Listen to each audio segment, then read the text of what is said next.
Ladies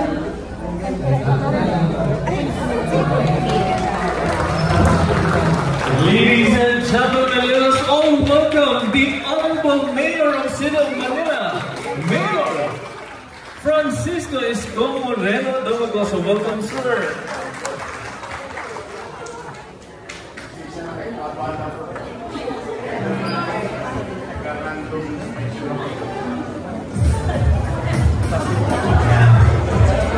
Mamaya na tayo mag-ganito.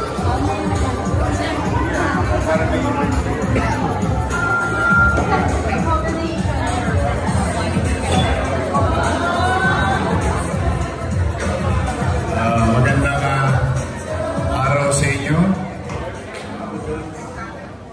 Balita ko, galing pa kayo sa iba-ibang lugar. Yes, sir. Talaga? Thank you. Thank you for doing it here. And we wanted to showcase or at least share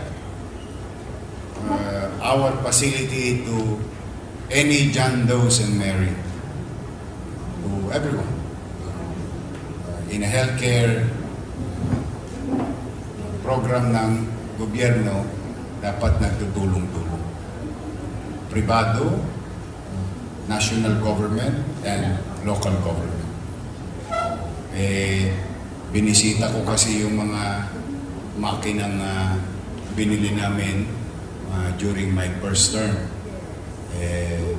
I was hoping that it was fully utilized, but then again, that's water under the bridge. We wanted it to be fully utilized for life-saving approach with proper diagnostic equipment and system, so that we will, through this, mag-guide din namin ang aming mga medical professionals with the proper tool that they can do so that we can address and confront the sakit ng isang tao.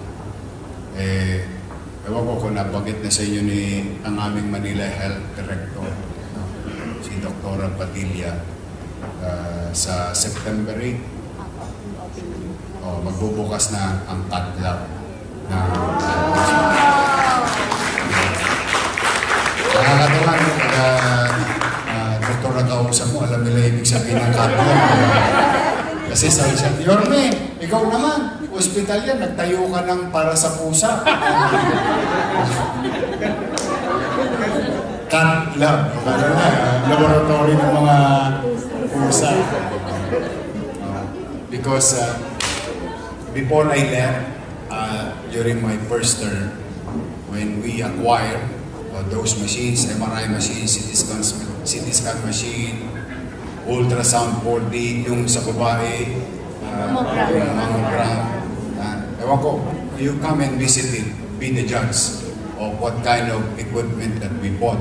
And that includes the CAT lab. Kasi napapansin ko, yung mga mahihirap at saka yung middle class and a little over or upper middle class nahihirapan kapag sila ay tinamaan sa puso. Yung angiogram, based on my experience, kasi ako magbasa ng sulat ng tao, just so yung alam ko yung yung presyo within the 50 to 80,000 pesos angiogram pa lang. Pag in-angioplasty na 300, 500 o 1 milyong piso. Ang usually tinatamaan dyan, yung mahirap, given na yun. Given na. Pero yung mga middle class, mahirapan niya kasi sila yung nagsisave ng money for their healthcare. Ngayon, hindi nila kailangan gastusin. So, on September 8, through the help of PGH,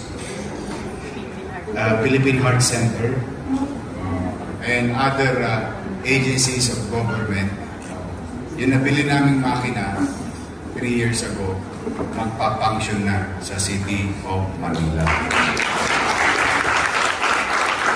So, as you medical professionals all over the country or Metro Manila or wherever you are, at least you can send your clients here. You know naman the new law Universal Healthcare Law. Walang pipiliin. Ako naman, even in the absence of that law before, ang paniwala ko kasi, buhay is buhay. Hindi kailangan alamin yung address para tulungang matugtungan ang buhay.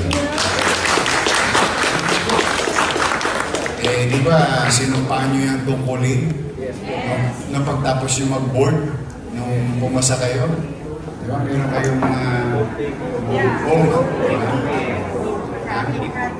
Hippocratic. Pero parang doon sa may batasan, may Hippocratic. Ay, mamaya, that's different. But I'm happy that you opted to choose Manila, Hospital ng Maynila to conduct this. I just want to say hello. And that is my hello. That is a 10-minute hello. I don't want to disturb your event or convention. But pag may pagkakataon, gusto nyo ng sariwang hangin ng dagat ng Manila Bay, you can see our aming sunset maya-maya. The famous sunset of Manila Bay. Enjoy the view. So muli, in our own little way, kung meron man taga Maynila dito, in our own little way, umasa kayo, magbubuti kami sa aming trabaho.